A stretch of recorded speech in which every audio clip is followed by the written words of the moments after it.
light take on the day's topics. Hot topics. Cool tech. Technology. And your interaction. The Michael Garfield Show.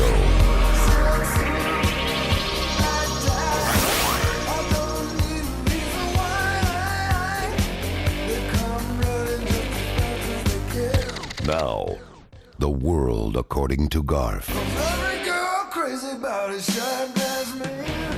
We welcome you back to the world according to Garf on another hot and nasty Friday. It's kind of like a broken record. If it's summer, I probably can pre-tape this show. It's a hot, nasty Friday. Then again, it's always a hot, nasty Thursday.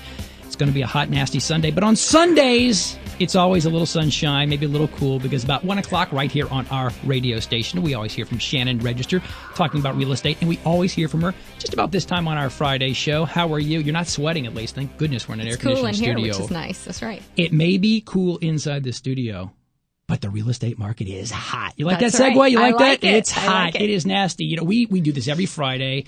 I remember right before the summer, spring and right before summer, and you said real estate sales are up. It's hot. And just anecdotally, I just seen this. I know. I see stories on the news. I even talk about it right now. You put your house in the market here in Houston. That puppy is snapped up within 24 hours or so. I guess the question is, sales are still rolling? No problem? Sales are still rolling. It's a great market. Not all the houses get snapped up that quick, but a lot of them do. Because they haven't staged with you, right? That's right. That's right. Well, we got about 10 more days for that. I'll tell you about that in a second. Sales are up, though.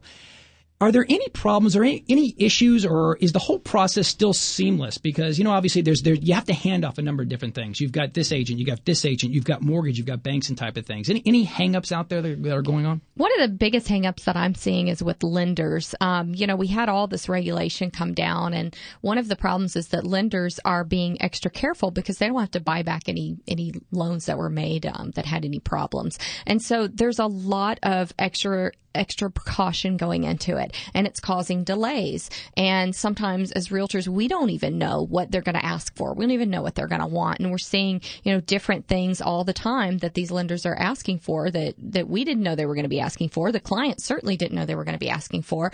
And there are no consequences for the lender not having the loan ready on time.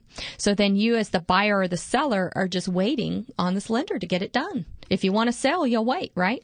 But is this a new process? Because, I mean, people have been, you know, borrowing money from mortgage companies forever and a day. Why, you know, are they jumping through hoops a little bit more because money's tight right now? I mean, why the delay now? You would think it would be getting better and better. Mm-hmm. One of the issues is, you know, they don't have enough staff. We've got so many people buying houses right now, and they're understaffed from when we were in a recession, you know. So they're just having a lot of issues on the back end and underwriting. A lot of the underwriters that were doing underwriting years ago aren't doing it now. So now you've got people who aren't trained, who are trying to figure out what's good and what's bad and get it all done. And, you know, it's not a quick process. It takes time. And sometimes it can be very frustrating for a buyer who is planning to move in the house. They want to close Friday and move in on Saturday. And now the lender's telling them they won't be able to close till next Wednesday. And then you've got a seller who's already moved out. Now they're still making a mortgage payment. They don't want to extend. It's very frustrating for everyone involved. Almost a chess game, especially, you know, now as we get towards the end of summer, we've got people moving in. They want to get their kids settled before school, and they know they have this drop dead date. And if something else pushes it back, that's a big kink right there. It can be a huge kink, and it's been a problem for some people. But the thing is, you know, you've got there are different things you can do in that situation. So that's the good side of it. If you have a good realtor, there are things you can do. Yeah, I was going to ask, what can a seller do when a sale is delayed, other than shack up in your house waiting for about a week or two? Well, I've yet to have a seller come live with me, so hopefully that won't happen. But, there are different things you can do. If someone doesn't close on the house, you always have the option to sue them, of course. But if you do, you don't keep the earnest money. So most people, it's not worth it to do that. The second option is you can extend the contract. Extending the contract, of course, it means you have to get a new payoff on your mortgage. You're going to owe more interest. If it's an FHA loan, you have 30 days of interest every month. Doesn't matter whether you close it on the 1st of the month or the 30th of the month. So if you're planning to close at the end of the month and now you're closing at the beginning of the month, you're paying another 30 days of interest. So for a lot of sellers, that can be very frustrating. You know, so one of the things you can do is have the buyer put up more good faith money, more earnest money. You can have them put up non-refundable option money. But of course, all that's negotiable. So it comes down to how bad do you want to sell the house and how bad do they want to to buy the house, and you all have to agree on the extension.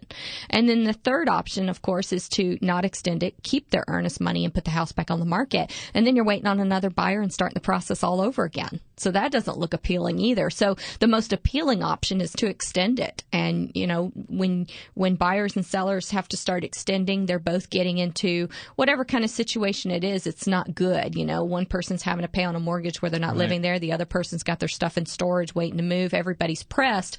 And so now if the lender comes down and says, well, we won't allow this on the HUD or we won't allow that, the buyer and seller are going to say, you know what, we're in dire straits here. We need to sign it no matter what. And that's not good. You know, that's not good when the lender starts trying to get you to renegotiate your contract at the last minute. So a lot of issues going on. We're working through it, though. That's why you need a good realtor so that you can work through it. Shannon Register, a very good realtor herself, Register Real Estate Radio, 1 o'clock here on KPRC Radio. And I was going to say, I mean, technically, there's a lot of legal ramifications. And, you know, that's why you study and you continue to do your education. Yeah, it's tough to, FSBO stuff, for selling by yourself. I mean, you really do need hand-holding, especially now, as you said earlier, that, there's some issues with, the mortgage companies hanging up because the last thing you need to do, because suing is a very bad word. It's a bad term. And so you don't want to do that. It makes everyone angry when you start talking about suing. It just, there's just so much hostility when that comes into play. So you want to keep away from that and make everything as amicable as possible. No, you really, really do. And obviously, this is one of the big questions, one of the big topics you're talking about this coming Sunday. And I know you have a 24/7 hotline that people can call in right now if they want to. What's that number? We do. If you've got a question, you can always call us 24/7 at 281-882-8088, and we'll answer your questions on the air. Make you famous to put you on the radio over there. And also, we are now T-minus, 10 days away between August 1st. That's your contest is ending August 1st. That's right. If you list your home with Register Real Estate Advisors by August 1st, then we'll put you in the hat for a drawing for a free home staging. That's your entire home restaged. Yeah. And explain staging real quick. There's a huge difference between decorating and staging. Decorating is making it to your taste. It's your collections. It's, decorating is things like, the curtains that you like and having things all the way that you want them. Staging is more making it appealing to all the different buyers out there. And staging involves things like, having a little table with a chess game going, having some wine glasses and a bottle of wine out, having the dining room table set and ready to eat at. It's hard to live in a house when it's staged. You're right. It's a good point. Then again, I don't play chess or drink wine, so I'm not buying that house that you're staging. But anyway, it's a free offer because it's about $1,000 value you're offering away. Sure is. August 1st, that is the date. One more time, the phone number and the website if people want to hit you. 281-882-8088 is the call-in number for questions. And then the website is HoustonRealEstateRadio.com. And all of our videos from every show are on there. So you can go on there and find tons of real estate information. That's it. Not just live radio right now. We're videotaping right now. We can see right. we had to get all put stuff. We had to put the makeup on. I mean, just the things we sacrifice for our listeners and viewers, by the way. And viewers. Hey, great show this coming Sunday. I will absolutely tune in 1 o'clock right here at KPRC Radio. Looking forward to it. Good. Always great to talk to Shannon here for the final few minutes of this first hour on a Friday. We are at the top of the hour right now. One more hour to go in the world according to Garf. 713-212-5950. We're going to keep on talking about the topics that you want to talk about because it's Friday. Free speech on air blog. Talk to me, people. Come on. I got to stay awake to 2 o'clock Central Time over here. Be back right on the other side.